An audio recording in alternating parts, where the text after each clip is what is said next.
నమస్తే డాక్టర్ షేక్ హసీనా. ఒక జర్నలిస్ట్గా, సీనియర్ జర్నలిస్ట్గా, ఒక అధ్యాపకురాలిగా, ఒక రైటర్గా మీరెన్నో మీ ప్రస్థానంలో 25 ఏళ్ల ప్రస్థానంలో ఎన్నో ఒడిదుడుకులు ఎన్నో ఫేస్ చేశారు. వీటన్నిటికన్నా ముందు what is exactly Sheikh Hasina? Doctor please. నమస్కారం. నా పేరు హసీనా. జర్నలిజంలో డాక్టరేట్ చేశాను కాబట్టి డాక్టర్ షేక్ హసీనాగా అయ్యాను. నేను ఎడ్యుకేషన్ మొత్తం తిరుపతిలో చదువుకోవడం జరిగింది. తిరుమల తిరుపతి దేవస్థానం ఆధ్వర్యంలో నడిచే విద్యా సంస్థల్లోనే ఫస్ట్ క్లాస్ నుంచి అప్ టు పీజీ పిహెచ్డి వరకు చేయడం జరిగింది. పద్మావతి మహిళా జూనియర్ కళాశాల, పద్మావతి డిగ్రీ మహిళా కళాశాల, పద్మావతి మహిళా విశ్వవిద్యాలయం, ఇక్కడే పూర్తిగా విద్య అభ్యసించి సాలిడ్గా హైదరాబాద్కి రావడం జరిగింది. అప్పటి నుంచి జర్నీ ఇక్కడే లగ్భగ్ 22 ఇయర్స్ నుంచి ఇక్కడి నుంచే ప్రస్తావన. అసలు షేక్ హసీనా అనే పేరు ఏదైతే ఉందో, మీరు చదివిన టీటీడీ స్కూల్స్కి ఎక్కడో ఓకే, మీరు హైదరాబాద్లో ఉన్నారు కాబట్టి ఈ ప్రశ్న అడుగుతున్నారు. తిరుపతిలో పుట్టి పెరిగి రాయలసీమ జోన్లో ఉండి ఉంటే మీరు అడిగేవాళ్ళు కాదు. యాక్చువల్లీ తిరుపతిలో పుట్టి పెరిగిన వాళ్ళందరికీ మాకు భక్తి అయినా, వ్యాపారమైన, సమైక్యత అయినా, సామరస్యమైన, మాకు తిరుపతి పట్టణం, మాకు కొండ అంటే వెంకటేశ్వర స్వామి. మాకు మెయిన్ ఫ్లోటింగ్ పాపులేషన్ రావడం పోయే వాళ్ళు ఉంటుంది. అదే వ్యాపారం మాకు. పెద్దగా అక్కడ కంపెనీలు ఉండేవి కావు. ఎక్కడో విసిరేసినట్టు అక్కడక్కడ ఒకటి చాలా గాజుల మండ్యంలోనో అలాంటి చోట కొన్ని పరిశ్రమలు ఉండేవి. ఇక్కడ ఏంటంటే తిరుపతికి మెయిన్ ఇన్కమ్ సోర్స్ వెంకటేశ్వర స్వామిని. వెంకటేశ్వర స్వామి ఆధ్వర్యంలో నడిచే సంస్థల్లోనే ఏ కులస్తులైనా, ఏ మతస్థులైనా విద్య అభ్యసించాల్సిందే. ఎందుకంటే ప్రైవేటీకరణ అప్పుడు లేదు, ప్రైవేటు విద్యా సంస్థలు లేవు. కాబట్టి ప్రభుత్వ ఆధ్వర్యంలో టీటీడీ ఆధ్వర్యంలో నడుస్తున్న సంస్థల్లోనే మేము చదువుకోవాల్సి ఉంటుంది. మా అదృష్టం ఏంటంటే మంచి సంస్కారం, మంచి సామరస్యం, సమైక్యత, మనుషుల మధ్య మమకారం, మానవత్వం ఉన్న ప్రాంతంలో పుట్టి పెరగడం నా అదృష్టం. దట్టు నా కుటుంబ నేపథ్యం. ఇప్పుడు అమ్మ సైడ్ కొద్దిగా సంస్థానం తాలూకు సామంతరాజుల ఆనవాలు ఉన్నప్పటికీ పఠాన్ నాన్న షేక్ కాబట్టి నేను షేక్ హసీనా అయ్యాను. ఒకవేళ అమ్మ పఠాన్ కుటుంబంలో పెళ్లి చేసుకుని ఉంటే ఖాన్ అయి ఉండేదాన్ని. నాన్న షేక్ కాబట్టి నేను షేక్ అయ్యాను. ఇద్దరు ఓసిలే. మంచి కుటుంబం, ఉన్నత విలువలు నేర్పించారు. మనుషులతో ఎలా మెలగాలి, సమాజంలో ఎట్లా ఒదిగి ఉండాలి, అదేవిధంగా తప్పు జరిగినప్పుడు ఎలా తిరగబడ్డాలి అన్నది కూడా అది కుటుంబంలో నేర్పించారు. మేము చదువుకున్న చదువు నేర్పించింది. మాకేంటి ధర్మో రక్షిత. అది ఏ ధర్మమైనా కావచ్చు. అది ఇస్లాం ధర్మమా, హిందూ ధర్మమా అనేది తర్వాత. ధర్మం ఈజ్ ధర్మం, ధర్మో రక్షిత. తర్వాత వచ్చేసి మాకు ఇంకొకటి ఏంటి, తిరుపతి వాసుల కాన్సెప్ట్ సర్వే జన సుఖినో భవంతు. మేము ఇంటి వరకే మా ధర్మాలు పాటిస్తాం. ఇంటి గడప దాటి సమాజంలో వచ్చాక మేమందరం ఒకటే. మీరు హిందూ ఉండొచ్చు, నేను ముస్లిం ఉండొచ్చు, తను రెడ్డి ఉండొచ్చు, తను చౌదరి ఉండొచ్చు, ఇంకొకరు యాదవాస్ ఉండొచ్చు, ఇంకొకరు కాపులు ఉండొచ్చు. మాకు కాపు పాపులేషన్ ఎక్కువ. తిరుపతిలో కాపు డామినేషన్ కదా, వాళ్ళ పాపులేషన్ ఎక్కువ. శ్రీకృష్ణదేవరాయల తాలూకు వాళ్ళు అక్కడ చంద్రగిరి కోట నుంచి ఈ కాపులు ఎక్కువ మంది ఉంటారు మాకు. సో ఆ విధంగా రావడం జరిగింది. ఆ తర్వాత మాకు విద్య ఏంటంటే మతపరమైన విద్య లేదా సామాజిక విద్య అలా ఉండదు మాకు. శాస్త్రీయత. మతం అనేది వేరు, ధర్మం అనేది వేరు. ధర్మం చాలా గొప్పది. ఆ గొప్ప ధర్మం ఏం చెప్తుంది? శాస్త్రీయతనే చెప్తుంది. అయితే తరచి చూడాలి, తరచి నేర్చుకోవాలి. అందులోపలికి వెళ్తే వాట్ ఈజ్ వాట్ అనేది తెలుస్తుంది. కాబట్టి ప్రస్తుతం ఉన్న సమాజంలో మతం వేరు, మతం యొక్క విలువలే మార్చేశారు. మతం అంటే ఏంటి? మార్గదర్శకం, జీవన విధానం. నువ్వు ఈ విధంగా బతుకు, ఏ మతమైనా అంతే, నువ్వు ఈ విధంగా బతుకు అదే చెప్తుంది. హైందవ ధర్మం అదే చెప్తుంది, ఇస్లాం ధర్మం కూడా ఇదే చెప్తుంది. అయితే కొంతమంది పిచ్చి పనులు చేయడం వల్ల మతాన్ని మార్కెటింగ్ చేశారు. హైందవ మతం అనేది చాలా గొప్పది. ఆ గొప్పతనాన్ని చెప్పకుండా రకరకాలుగా చెప్తారు. అల్లా ఇస్లాం వేరు, ముల్లా ఇస్లాం వేరు. ఈ పాయింట్ నేపథ్యంలో మీరు నాకు మీ గురించి అంటే what exactly Allah Islam, what exactly ముల్లా ముల్లా ఇస్లాం. ఇస్లాం. ఇప్పుడు నేనైతే హైందవ ధర్మం ఎంత గొప్పది అని చెప్పాను, అదేవిధంగా ఇస్లాం ధర్మం కూడా అంతే గొప్పది. అయితే అక్కడ దొంగ బాబాలు ఎట్లా ఇచ్చేసారో, కొంతమంది ఇక్కడ ముల్లాలు వాళ్ళ స్వార్థ ప్రయోజనాలకి, వాళ్ళ కోరికలో, వాళ్ళ అవసరాలకు, వాళ్ళ ఉనికి చాటుకోవడానికో లేనిపోనివి క్రియేట్ చేశారు. వీళ్ళని అణగదొక్కడము, సమాజంలో ఇంకో రకంగా అది ప్రబలడము ఇది కాదు. యాక్చువల్లీ మహమ్మద్ ప్రవక్త ఏం చెప్పారంటే, ఆయన ఆకాశవాణి ద్వారా విని ఖురాన్ రాయడం జరిగింది. ఇదంతా మనకు జగమెరిగిన సత్యం. హదీస్ అని ఒకటి ఉంటుంది. ఆయన అనుభవపూర్వకంగా లైఫ్ స్టైల్ ఎలా ఉండాలి, లైఫ్ స్కిల్స్ ఎలా డెవలప్ చేసుకోవాలి, మేనేజ్మెంట్ ఎలా చేసుకోవాలి, పక్కన మనిషి పట్ల ఎట్లా వ్యవహరించాలి, పక్క మనిషిని ఏ విధంగా గౌరవించాలి అనేది చాలా ఉన్నతమైన భావాలు. అవి చాలా గొప్పవి, చాలా సైంటిఫిక్ మెథడాలజీతో ఉంటుంది.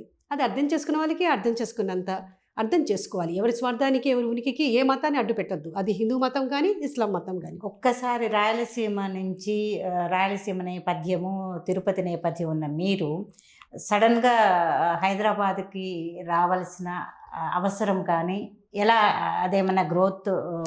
యాక్చువల్లీ ఎడ్యుకేషన్ అయిపోయిన తర్వాత అప్పుడప్పుడే నేను ప్రింట్ మీడియాలో వర్క్ చేశాను తిరుపతిలో. ఆంధ్రభూమి, సిటీ కేబుల్ న్యూస్ ఇన్ఛార్జ్గా కూడా చిత్తూరులో చేయడం జరిగింది. అయితే 2000 అయితే ఇక్కడ ఏంటంటే పెద్ద పెద్ద సంస్థలన్నీ హైదరాబాద్లోనే ఉన్నాయి కదా. అప్పుడు అనగానే ఎలక్ట్రానిక్ మీడియా రావడం జరిగింది. అందరూ ఎంసీజే చేసిన వాళ్ళందరూ హైదరాబాద్కి రావడం, ఇక్కడ జాబ్ చేరడం ఒక క్రేజ్ అనమాట. ఆ క్రేజ్లో భాగంగా నేను కూడా ఇక్కడికి రావడానికి బిజీ. ఎలా ఓవర్సీస్ అమెరికా ఉన్నారు, అప్పుడు మనకు హైదరాబాద్ మెయిన్, మనకు రాజధాని హైదరాబాద్, ఉమ్మడి ఆంధ్రప్రదేశ్ రాజధాని హైదరాబాద్ కాబట్టి హైదరాబాద్లోనే ఎక్కువ ఉద్యోగ అవకాశాలు, ఉపాధి అవకాశాలు ఉన్నాయి కాబట్టి ఇక్కడికి రావడానికి మెయిన్ కారణం అది. ఒక ట్రాన్స్ఫర్మేషన్ మీలో, ఒక జర్నలిస్ట్గా, సీనియర్ జర్నలిస్ట్ నుంచి ఒక అధ్యాపకురాలిగా, ఒక రైటర్గా, ఈ నేపథ్యంలో ఒక మిమ్మల్ని బాగా ఇన్స్పైర్ చేసిన, మీరుండి దగ్గరుండి ఫేస్ చేసిన ఒక incident as a journalist, senior journalist. ఆంధ్రభూమిలో పనిచేసేటప్పుడు చంద్రబాబు నాయుడు గారి ఇన్సిడెంట్ చెప్పుకోవాలి. అలిపిరి. ఎస్. ఆ రోజు మేము స్విమ్స్లో ఆంధ్రభూమిలో వర్క్ చేస్తున్నాను. జస్ట్ మేము వర్క్ అక్కడ ప్రెస్ మీట్, ఒక ఇనాగ్రేషన్ ఉంది, అది కంప్లీట్ చేసుకొని, అంటే ముఖ్యమంత్రి గారు వస్తున్నారంటే 4-5 ప్రోగ్రాంలు ఉంటారు. అక్కడ ఏంటంటే సుడిగాలి పర్యటన ఇక్కడ చేసి, అక్కడ ఇప్పుడులాగా ఒక్కొక్క ఏరియాకి ఒక్కొక్క బీట్ రిపోర్టర్ ఉండేవాళ్ళు కాదు. ఒకరే రిపోర్టరు లేదా ఒక పేపర్లో 2-3 పనిచేస్తున్నప్పుడు ఒక తర్వాత ఒకరు, ఫర్ ఎగ్జాంపుల్ నేను ఈ ఫలానా ఏరియాలో వర్క్ చేశాను, మధ్యలో ఇంకొకరు కవర్ చేస్తారు, నేను నుంచి మళ్ళీ ఇంకొక ఏరియాకి సీఎం గారు వెళ్ళినప్పుడు అక్కడ కవర్ చేయాలన్నమాట. ఈ విధంగా షేర్ చేసుకుంటాం. వర్క్ విభజించుకొని వెళ్ళిన నేపథ్యంలో స్విమ్స్ నుంచి ఇంకా పైకి వెళ్ళాలి. మేము పైకి వెళ్తున్నాం, అందరూ వెహికల్స్ తీసుకుని వెళ్ళారు. ఎస్ఐసి వెహికల్ ఉంటుంది, స్టేట్ ఇన్ఫర్మేషన్ సెంటర్ వాళ్ళు, గవర్నమెంట్ వెహికల్. అందులో వెళ్ళే వాళ్ళు వెళ్తారు. 2 వీలర్ ఉంటే, మేము లోకల్ కాబట్టి ఇక్కడ 2 వీలర్ లేదా ఫోటోగ్రాఫర్స్ వెనకాల, వీడియోగ్రాఫర్స్ వెనకాల వెళ్ళిపోయేవాళ్ళం. అలా జస్ట్ మేము వెళ్తూ ఉన్నాము, పెద్ద సౌండ్, ఫస్ట్ టర్న్ చేసాం అలిపిరి, పెద్ద సౌండ్, ఏం అర్థం కాలేదు, అంత అయోమయం. నాకు వెంటనే ఫోన్ వచ్చింది. అప్పుడు రాజేంద్ర రెడ్డి గారు ఆంధ్రభూమి గారి బ్యూరోగా చేస్తున్నారు. అమ్మ మీరు ఎక్కడ ఉన్నారంటే, ఇక్కడ ఉన్నానండి, ముందు మీరు ఆఫీస్కి వెళ్ళిపోండి, నా మాట విని ఫస్ట్ ఆఫీస్కి వెళ్ళిపోండి అన్నారు. పొగ, దట్టమైన పొగ, ఏం జరుగుతుందో అర్థం కాలేదు, టెన్షన్. ఆ తర్వాత వెంటనే వెళ్ళిపోతే దారిలోనే మాకు అప్పుడు మోటరోలా కంపెనీ ఫోన్లు ఇంత ఉండేవి. ఇప్పుడు ట్రాఫిక్ పోలీస్ వాళ్ళ చేతిలో ఉంటుంది కదా, లైక్ అలా ఉండేవి ఆ ఫోన్లో. సరే ఏమైంది, మొత్తానికి సంథింగ్ రాంగ్ అని తెలిసింది. సంథింగ్ రాంగ్ వెళ్ళాము. ఆ రోజు తిరుపతి పట్టణం అంతా భయభ్రాంతులకి లోనైపోయింది. ఎంత భయభ్రాంతిలోనే, అసలు ఏం జరుగుతుందో అర్థం కాలేదు. ఎటు నుంచి ఈ ఉపత్తు ఏంటి అనేది బ్లాంక్ అంతా. అక్కడ కోలుకునేదానికే అరగంట వరకు చాలా ప్రాబ్లం అయింది. ఆ వెహికల్లో రెడ్డివారి రాజశేఖర రెడ్డి పుత్తూరు నుంచి ఉండే, బొజ్జల గోపాలకృష్ణారెడ్డి గారు శ్రీకాళహస్తి ఎమ్మెల్యే, తిరుపతి ఎమ్మెల్యే ఆయన పేరు చదలవాడ కృష్ణమూర్తి గారు. చదలవాడ కృష్ణ, వీళ్ళు ముగ్గురికి బాగా చాలా ఇంజ్యూర్ అయ్యింది. చాలా ఇంజ్యూర్, ఆ బ్లడ్ మొత్తం చంద్రబాబు నాయుడు గారి మీద పడటము, ఆయన షాక్. ఇప్పుడు కూడా మీరు పాత ఫోటోలు చూస్తే మీకు అర్థమవుతుంది, షాక్కి గురయ్యారు ఆయన. మామూలు షాక్ కాదు అసలు. ఇలా లేచి వెహికల్ ఇట్లా పైకి, చాలా పైకి.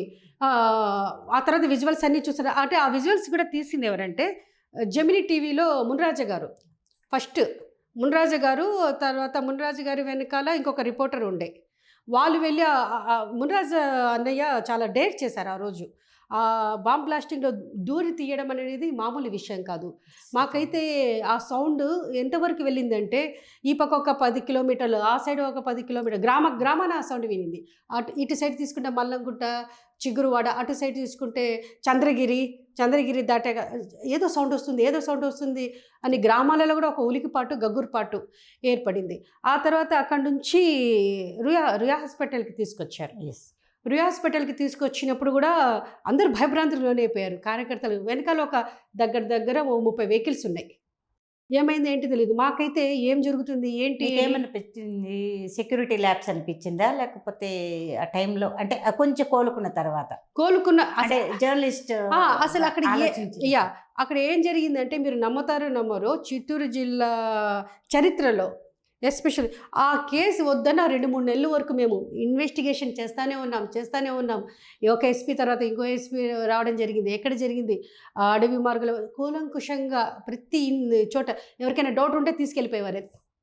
ఎందుకు ఏంటి అని క్వశ్చన్ కూడా లేదు. ఫలానా వాళ్ళు డౌట్ వచ్చింది, వెళ్ళి ఇంటరాగేట్ చేసి మళ్ళీ వాళ్ళని పంపించేవారు. ఆ తర్వాత క్లారిటీ వచ్చింది. నేను కొద్దిగా అవుట్ స్పోకన్ అనమాట.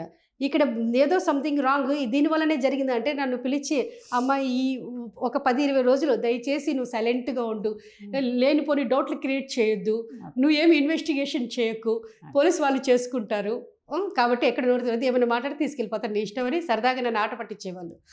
ఆ ఇన్సిడెంట్ చాలా ఇది. ఆ రోజు అమ్మనమ్మ వాళ్ళ తల్లిగారు అక్కడ ఉండేవారు. ఆ తర్వాత ఆ వెహికల్ తర్వాత కార్యకర్తలు కూడా షాక్కి గురయ్యి వాళ్ళు కొనుక్కునే దానికి కూడా 2-3 రోజులు పట్టింది. సేమ్ వెహికల్లో ఉన్న బొజ్జల గారు కోమాలో వెళ్ళిపోయారు. ఆ తర్వాత 3-4 వెహికల్స్ బ్యాక్ ఉన్న వాళ్ళు కూడా కార్యకర్తలు వాళ్ళతో పాటు వెళ్తూ ఉంటారు కదా, వాళ్ళు కూడా షాక్కి గురయ్యి ఇళ్లలో నుంచి బయటికి రాలేదు. కాంగ్రెస్ పార్టీల వాళ్ళైతే ఇది ఎటు వస్తుందో అనేసి భయపడిపోయి అండర్ గ్రౌండ్లోకి వెళ్ళిపోయిన దాఖలాలు ఉన్నాయి. రాజశేఖర రెడ్డి గారు గొప్పతనం ఏంటంటే హుటాహుటిన వచ్చి ప్రెస్ మీట్ పెట్టారు, మాకు దీనికి సంబంధం లేదు అనేసి. సో ఈ వార్తలు ఇవన్నీ కవర్ చేసేవాళ్ళం. అప్పుడు మాకు రాజశేఖర రెడ్డి గారు ప్రతిపక్షము, అధికార పక్షము చంద్రబాబు నాయుడు గారు, వీళ్ళే మొత్తం వార్తలన్నీ ఈ సరౌండింగ్ వీళ్ళ ఇద్దరి మధ్యలోనే ఉంటుంది. లిమిటెడ్ కౌంటర్ వీళ్ళు కాంగ్రెస్ పార్టీ. అయితే ప్రతిపక్ష పాత్ర రాజశేఖర రెడ్డి గారు చాలా బ్రహ్మాండంగా పోషించారు. ఎక్కడ చిన్న విషయాన్ని కూడా ప్రజల సమాజం దృష్టికి తీసుకురావడంలో సఫలీకృతులయ్యారు. మేజర్ ఇన్సిడెంట్, ఇంకొక ఇన్సిడెంట్ ఏదైనా సరే షేర్ చేసుకుంటారా? రాజకీయంగా అయితే గల్లా అరుణకుమారి గారు, అమర్రాజ ఫ్యాక్టరీ వాళ్ళు కదా, గల్లా అరుణకుమారి గారు అప్పట్లో అక్కడ ఒక ఐకానిక్ ఫిగర్ అనమాట. అంటే మెంబర్ అనుకోవచ్చు. పొలిటికల్గా ఒక లేడీ ఐకానిక్. అయితే అక్కడ ఏంటంటే మన టీడీపీ పార్టీలో ఉండింది అప్పుడు అధికారంలో కదా. ఈ పోలీస్ ఇన్సిడెంట్లో లాఠీచార్జ్ జరిగింది. లాఠీచార్జ్ జరిగినప్పుడు పాపం ఆమె గాజులు పగిలి మొత్తం బ్లడ్. ఆ ఇన్సిడెంట్లో చాలా ఇబ్బంది పడ్డారు ఆవిడ, గల్లా అరుణకుమారి గారు.